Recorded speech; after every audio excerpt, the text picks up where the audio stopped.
हर हर महादेव, श्री शिवाय नमस्तुभ्यम। आप सभी को फाल्गुन मास की कथा श्रृंखला में मैं सुप्रिया मिश्रा एक बार पुनः से स्वागत करती हूँ। आप श्रवण कर रहे हैं इस समय फाल्गुन मास से जुड़ी हुई पौराणिक कथाओं का, और इसी मास में महाशिवरात्रि का पर्व भी आता है, और इसलिए यह मास भगवान शिव से जुड़ी हुई इन सुंदर वैदिक कथाओं का श्रवण कर रहे हैं। तो चलिए आज की कथा को आगे बढ़ाते हैं और श्रवण करते हैं फाल्गुन मास की अगली कथा। आज के अध्याय 11वां में हम सब श्रवण करेंगे समुद्र मंथन से जुड़ी हुई पौराणिक कथाओं का। हम इस समय वही श्रवण कर रहे हैं जो समुद्र मंथन से जुड़ा हुआ है। और आज की कथा आरंभ करने से पहले सभी लोग श्री हरि विष्णु और श्री महादेव के चरणों में शुभ चिंतन करें।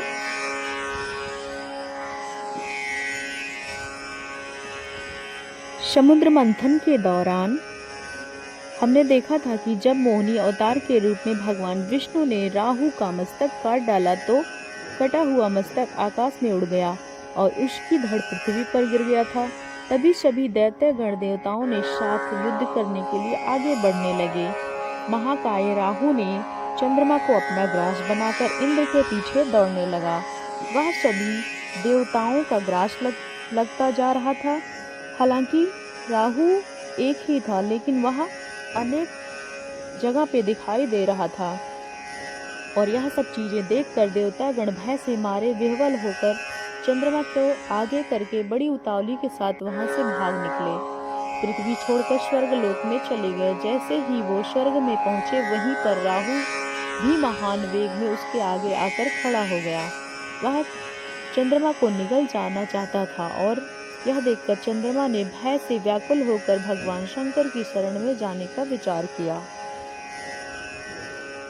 वो मन ही मन शिव जी का स्मरण करते हुए स्तुति करने लगा। हे देवेश, आप हमारे रक्षक हो, हम पर कृपा करिए और हमें शरणागत रक्षा करिए। हे प्रभु, हमारी रक्षा करिए। चंद्रदेव द्वारा इस प्रकार स्तुति की जाने पर सबका कल्याण करने वाले भगवान सदाशिव वहां प्रकट हो गए। उन्होंने चंद्रमा से कहा, चंद्रमा भय मत करो। इतना कहकर उन्होंने चंद्रमा को अपने जटाजूट के ऊपर रख लिया।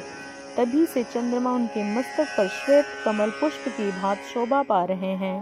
चंद्रमा की रक्षा होने के बाद राहु वहां पर भी आ पहुंचा। भगवान शिव की स्तुति करने लगा। राहु ने कहा, शांत स्वरूप भगवान शिव आपको नमस्कार। हे परम ब्रह्म परमात्मा, आपको नमस्कार। इस प्रकार वह नमस्कार करने लगा और भगवान की स्तुति करने लगा। उसे आप मुझे दे दीजिए, उसने मांगा चंद्रमा को।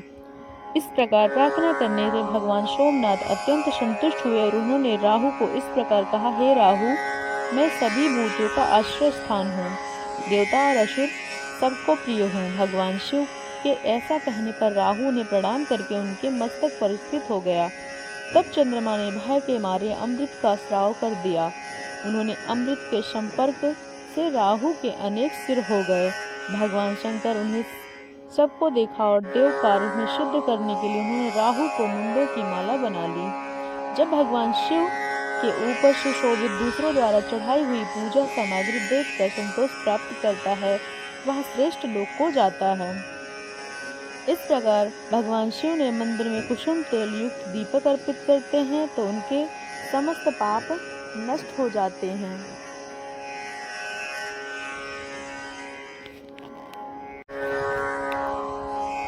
रुद्राक्ष धारण करने से सभी मनुष्यों के जीवन को मुक्ति होती है। जो प्रतिदिन पंचमुख रुद्राक्ष धारण करता है, वह रुद्र लोक में जाता है और उन्हीं के साथ आनंद का भागी होता है। जब तप क्रिया, योग, स्नान और देव पूजा आदि जो भी शुभ कर्म किया जाता है, वह रुद्राक्ष धारण से अनंत फल देने वाला हो जाता है।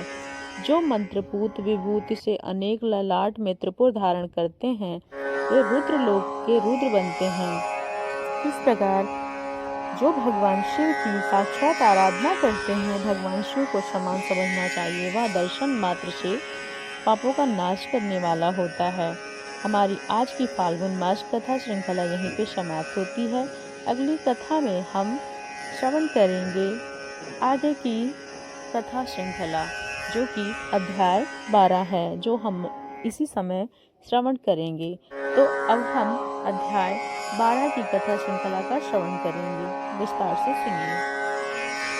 सभी श्रोतागणों का एक बार पुनः से स्वागत है हमारे चैनल पर, और आशा है आपको यहाँ समस्त कथाएं भगवान शिव से जुड़ी हुई पौराणिक कथाएं बहुत बेहद पसंद आ रही होंगी। अगर ऐसा है तो आप लोग चैनल पे आए हैं, नए हैं, सब्सक्राइब करते हुए जाइएगा। बेल आइकन को जरूर से जरूर प्रेस कीजिएगा ताकि आने वाली समस्त कथाएं अपडेट आप तक पहुंचते रहें। और इस समय हम अपने आध्यात्मिक रूप से पालन करते हुए भगवान शिव की स्तुति करते हैं और आगे बढ़ते हैं। आज की श्रवण करते हैं आज की पौराणिक कथा का, जो कि अध्याय 12 है। ऋषि लोमश ने कहा, तत्पश्चात उस देवासुर संग्राम में देवराज इंद्र ने भी दैत्यों का बड़ा भयंकर संहार किया। उनका वह कृत्य अद्भुत था। उस समय अर्थशास्त्र आश्रय लेकर सचिपति इंद्र के लिए काल रूप हो रहे थे। जब इस प्रकार असुर मारे जा रहे थे, उस समय इंद्र को रोकने के लिए देवर्षि नारद मुनि वहां पधारे और इस प्रकार कहने लगे, असुरों के मंडल में जो वीर योद्धा मारे गए हैं, उनके बाद वह तुम भयभीत सैनिकों की हत्या क्यों कर रहे हो? भयभीत होकर शरण में आ जाते हैं, इसलिए ऐसे सैनिक जो लोग विजय मंद से उन्मत्त होकर हत्या करते हैं, उन्हें महापातकी और ब्रह्म हत्यारा समझा जाना चाहिए। इसलिए तुम्हें मन ही मन किसी भयभीत प्राणी को हिंसा नहीं करनी चाहिए। महर्षि नारद मुनि ने ऐसा कहने पर देवराज इंद्र देव सेना के साथ तत्काल स्वर्ग में चले जाते हैं। उस समय सभी देवता परस्पर अधिक हर्ष प्रकट करने लगे। यक्ष, गंधर्व और किन्नर गण भी बड़े आनंदित हुए। श्रेष्ठ देवर्षियों और ब्रह्मर्षि अमरावती के सिंहासन पर सची सहित देवराज इंद्र का अभिषेक किया। देवराज इंद्र भगवान शंकर के प्रसाद से विजय हुए। उस समय देवलोक में बड़ा भारी उत्सव मनाया गया। शंख, पटा, मृदंग, ढोल अनेक धुंध बजने लगे। देवताओं द्वारा मारे गए दैत्य पृथ्वी पर पड़े थे। महात्मा राजा बलि आदि भी प्राण त्याग चुके थे। उस समय भृगुवंशी शुक्राचार्य जी तपस्या करने के लिए अपने शिष्यों के साथ मानसोत्तर पर्वत पर गए थे, इसलिए वो युद्ध में उपस्थित नहीं हो सके। जो युद्ध में दैत्य जीवित बच गए थे, वो शुक्राचार्य जी के पास गए। उन्होंने सारा वृतांत, जो असुरों का संहार, कह सुनाया। यह सुनकर भृगुनंदन शुक्राचार्य को खेद और क्रोध दोनों आए। वो शिष्यों के साथ युद्ध स्थल पर आए और अपने मृत संजीवनी विद्या के प्रभाव से मरे हुए असुरों को जीवित कर दिया। शुक्राचार्य की प्रेरणा बलि आदि सभी दैत्य पाताल लौट गए और सुखपूर्वक रहने लगे।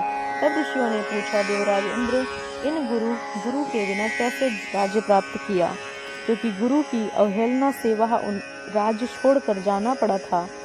उसकी प्रेरणा से देवराज इंद्र चिरकाल तक राज सिंहासन पर बैठ रहे, और यह सारी बातें आप शीघ्र ही हमें बताएं। यह सुनने के बाद बड़ी उत्कंठा हो रही थी। तब लोमश ऋषि कहते हैं, गुरु बृहस्पति के बिना भी शशिपति देवराज इंद्र ने कुछ काल तक राज शासन किया। उस समय इंद्र के पुरोहित थे विश्वभूप। वो 3 मस्तक थे।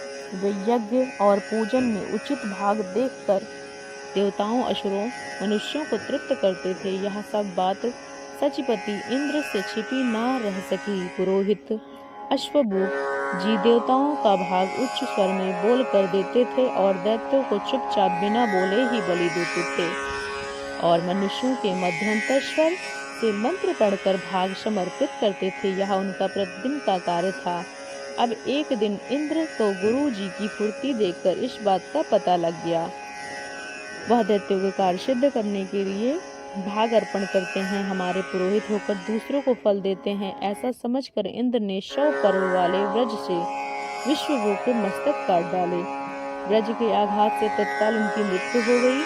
इंद्र के ब्रह्म हत्या का अपराधी हो गए। लेकिन ब्रह्म हत्या, मद्यपान, चोरी और गुरु पत्नी गमन आदि महापाप करने वाले पापियों के भी उद्धार यही एक उपाय है कि वो भगवान विष्णु के नामों से कीर्तन करें, जिससे उनकी बुद्धि का भवगमनमयी हो जाता है। तत्पश्चात धुएं के समान रंग वाली और 3 मस्तकों वाली ब्रह्मा हत्या देवराजेंद्र को निकल जाने के लिए उसके पास आई और उसे देखकर देवराजेंद्र को बड़ा भय हुआ। अंततः वो भाग चले। उन्हें भागते देखकर भयदायिनी ब्रह्म हत्या उनका पीछा करने लगी। जब वो भागते तब वह पीछे दौड़ती और उनके खड़े होने पर वो खड़ी हो जाती थी। अपने शरीर की परछाई के समान वह इंद्र के पीछे लगी रहती। जाते जाते सहसा वह इंद्र को लपेट लेने को झपटी। उतने में ही देवराज इंद्र बड़ी फुर्ती के साथ पानी में कूद पड़े और वही गोता लगाने लगे, मानो वो चिरकाल से जल में निवास करने वाले कोई जलचर जीव हों। इंद्र के 300 दिव्य वर्ष पूरे हो गए। इस समय स्वर्ग लोक में भयंकर अराजकता छा गई। देवता, तपस्वी, ऋषि भी चिंतित हो गए। तीनों लोग विपत्तिग्रस्त हो गए। जिस राज्य में एक भी ब्रह्म हत्यारा निर्भय होकर निवास करता है, वह साधु पुरुषों का अकाल मृत्यु होती है। हे विप्रगण, जिस राजा का परमात्मा राजा निवास करता है, वह प्रजा के विनाश के लिए दुर्भिक्ष, मृत्यु का उपद्रव और बहुत सारे अनर्थ उत्पन्न होते हैं। इसलिए राजा को श्रद्धा पूर्वक धर्म का पालन करना चाहिए। संपूर्ण जगत अनेक प्रकार संतापों से पीड़ित है। उपद्रवग्रस्त यह सुनकर शौनक ने पूछा, सूत जी, इंद्र ने तो 100 अश्वमेध यज्ञों का अनुष्ठान करके देवताओं का विशाल राज प्राप्त किया है, फिर उसमें विघ्न क्यों उत्पन्न होता है? तब सूत जी कहते हैं, देवताओं, दानवों, विशेषतः मनुष्यों के सुख दुख का कारण उन्हें कर्म ही होते हैं। कोई संशय नहीं है। इंद्र बड़ी अद्भुत शरणित। उन्होंने गुरु की अवहेलना के साथ ही विश्वभूप का वध कर डाला। इतना ही नहीं, गुरु तुल्य महर्षि गौतम भी पत्नी का भय का भी उपभोग किया। उन्हीं सब कर्मों का फल देवराज इंद्र को प्राप्त हुआ था, जिससे टटोलने के लिए टालने की कोई उपाय नहीं था। जो पाप कर्म करने वाले मनुष्य ने पाप के लिए कोई प्रायश्चित नहीं करते, वह पाप थोड़ा हो या अधिक हो। इस प्रकार पापों को प्रायश्चित अनेक बताया गया है, जिसमें से जो मनुष्य सवेरे, दोपहर, शाम सदा सर्वदा पालन रूप तपस्या करता है, उनका पाप नष्ट हो जाता है। इस प्रकार सभी बातें सुनकर गुरु बृहस्पति ने कही। देवताओं ने बात सुनकर परम बुद्धिमान बृहस्पति जी को सर्वत्र फैली हुई लक्ष्य करके सोचा कि आखिर अब क्या करना चाहिए, इस समय हमारा कर्तव्य क्या है। देवता, पवित्र आत्मा, ऋषियों, संपूर्ण लोगों का कल्याण कैसे होगा, वह मन मन में विचार करने लगे। यशस्वी बृहस्पति जी देवताओं के साथ इंद्र के पास गए। वो तुरंत उस जलाशय पर जा पहुंचे। उन्होंने इंद्र छिपे हुए थे, जिसके तट पर भयानक चांडाली के रूप में वो ब्रह्म हत्या खड़ी थी। वो संपूर्ण देवता और महर्षि जलाशय के किनारे बैठ गए। गुरु बृहस्पति जी के स्वयं ही इंद्र को पुकारा। गुरुदेव को आवाज सुनकर इंद्र उठकर खड़े हो गया। उस समय उन्होंने अपने गुरु बृहस्पति जी का दर्शन हुआ। इंद्र के मुख से आंसुओं की धारा बह चली। उन्होंने सामने खड़े हुए बृहस्पति जी को और आए हुए संपूर्ण तपस्वी मुनि को शीघ्रता पूर्वक प्रणाम किया। फिर दीन वंदन करके उन्होंने किए हुए अज्ञान सूचक महान देवता के परस्पर अधिक हर्ष प्रकट करने लगे। यक्ष, गंधर्व, किन्नर गण आदि आनंदित हुए। श्रेष्ठ देवर्षियों ने ब्रह्मावती, अमरावती के सिंहासन सची सहित देवराजेंद्र को अभिषेक किया और उत्सव मनाया। उस समय भृगु शुक्राचार्य जी तपस्या करने के लिए अपने शिष्यों के साथ मां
और भगवान शिव माता पार्वती का आशीर्वाद आपके जीवन में सदा सदा ही बना रहे। इसी आशा के साथ फाल्गुन मास की यह कथा श्रृंखला यहीं पे समाप्त होती है। अगली कड़ी में आप सबका पुनः से स्वागत करेंगे।